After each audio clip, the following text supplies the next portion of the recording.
Đời anh là du ca, anh không lựa chọn được người ơi. Dẫu biết anh yêu em nhưng chẳng thể với tới.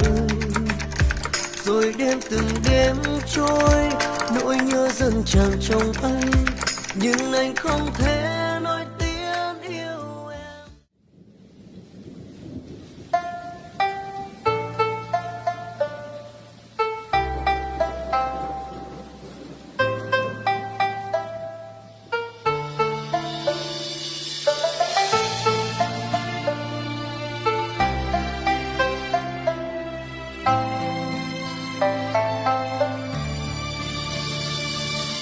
Chờ em dưới góc phố hàng đêm, anh hát lên khúc ca trao tặng em, nói với em rằng tình yêu anh đây dành cho em. Dẫu biết ước mơ anh với em quá xa vời. Đời anh là du ca, anh không lựa chọn được người ơi. Dẫu biết anh yêu em nhưng chẳng thể với tới.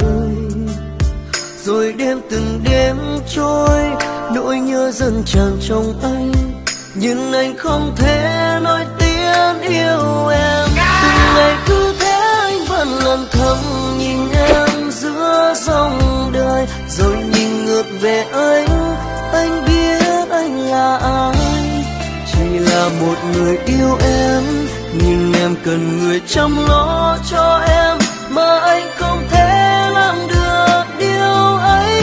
Anh đành chôn giấu tất cả yêu thương về em vào nỗi đau, và không nhắc tên em mỗi khi giấc mơ ùa về.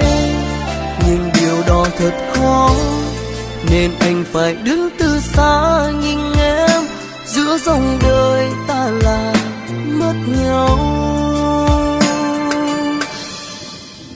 Wow, Sài Gòn đẹp quá à. Em quê quá, đi với em quê muốn chứ. Có gì đâu mà quê, ở dưới quê em làm ruộng không à, đâu có thấy cảnh đẹp giống vậy đâu. Sài Gòn khó sống lắm em, một mình anh khổ được rồi. Anh, người ta làm cái gì mà bu đông nghẹt vậy? Nghệ sĩ người ta đang đóng phim đó em. Em cũng muốn đóng phim nữa. Thôi mơ đi em, lo bán kẹo kéo nè.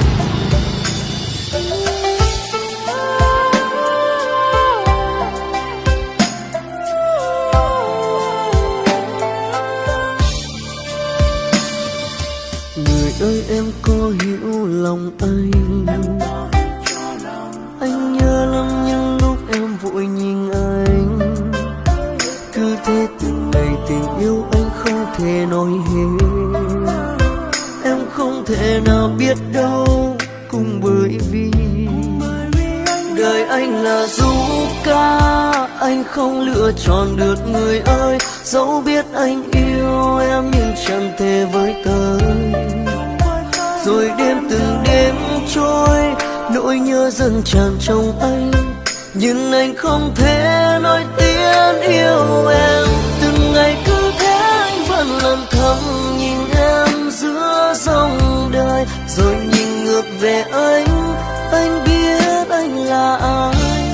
Chỉ là một người yêu em, nhưng em cần người chăm lo cho em, mà anh không thể làm được điều ấy.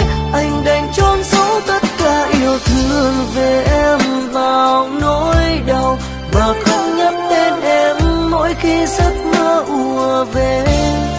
Nhưng điều đó thật khó, nên anh phải đứng từ xa nhìn em giữa dòng đời ta là mất nhau.